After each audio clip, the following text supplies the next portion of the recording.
Iran যুদ্ধে অংশ নিয়ে যুক্তরাষ্ট্র যে কি পরিমাণ তার খেসারত দিতে হচ্ছে সেটা অকল্পনীয়। একটা শিরোনাম বলি আপনাদেরকে, তাতেই বুঝতে পারবেন যে কি পরিমাণ গচ্চা যাচ্ছে যুক্তরাষ্ট্রের।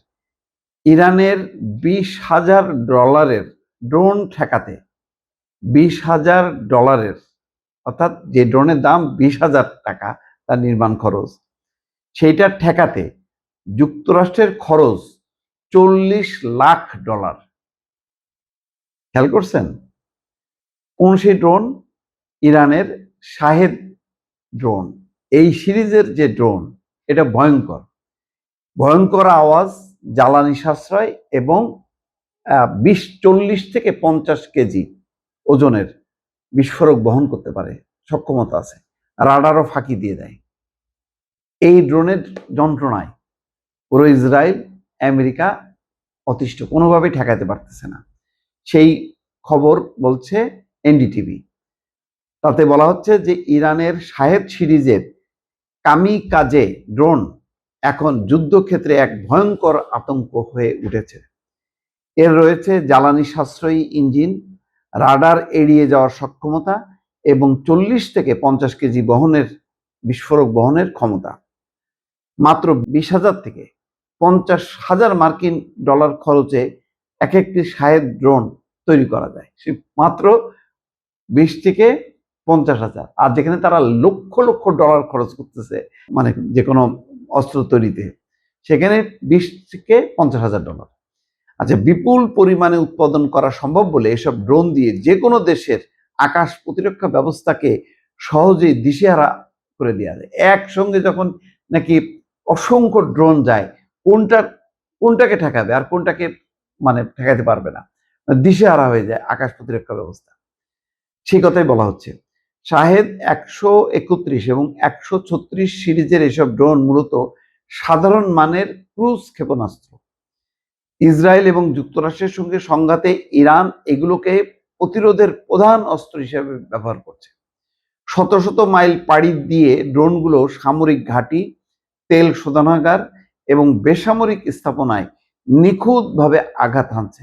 শত শত মাইল পাড়ি দিয়ে আঘাত হানছে। হাইপারসনিক গতি বা অত্যাধুনিক স্টিলথ প্রযুক্তি নয়, বরং এই ড্রোনের মূল শক্তি হলো এর বিপুল সংখ্যা।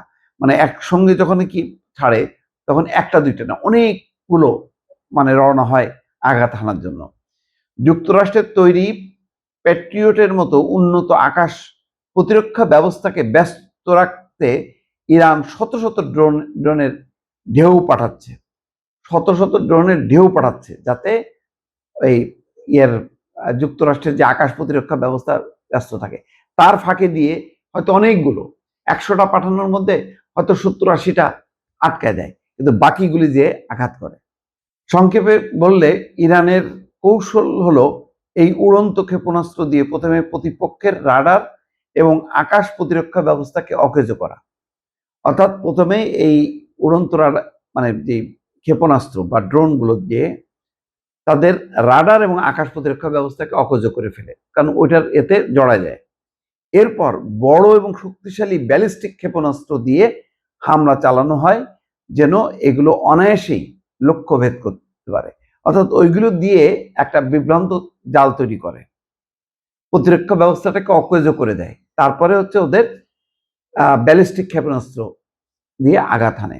যেটা এখন আমেরিকা বলতেছে যে তাদের ব্যালিস্টিক ক্ষেপণাস্ত্র এইটা তৈরি করা বন্ধ করতে হবে। নিউ ইয়র্ক টাইমস সহ বিভিন্ন সংবাদ মাধ্যমের প্রতিবেদন অনুযায়ী ইরান এই পর্যন্ত 2000-এর বেশি ড্রোন ছুড়েছে। তবে মার্কিন প্রযুক্তির প্যাট্রিয়ট বা থার্ড ব্যবস্থার কার্যকারিতারও উল্লেখ করার মতো সংযুক্ত আরব আমিরাত জানিয়েছে তাদের আকাশ প্রতিরক্ষা ব্যবস্থা এসব ড্রোনের 90% বেশি রুখে দিতে পেরেছে। অন্য কিছু দেশ এই সাফল্যের হার 96% বলে দাবি করেছে। আশ্চর্যের বিষয় হলো, এসব ড্রোনের বেশিরভাগ ভূপাতিত করা হলেও ইরানের জন্য তা এক ধরনের জয়।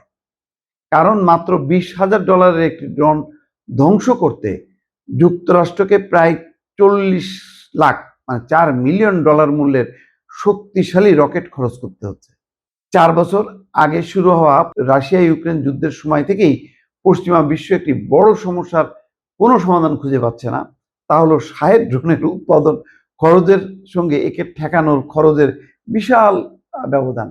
অর্থাৎ শাহেদ ড্রোন যত কম খরচে উৎপাদন করা যায়, এইটা ঠেকানো হচ্ছে আরো বিশাল খরচ। এতেই মানে কুপকাত হচ্ছে এবং যুক্তরাষ্ট্রের খরচ ব্যাপকভাবে বেড়ে যাচ্ছে।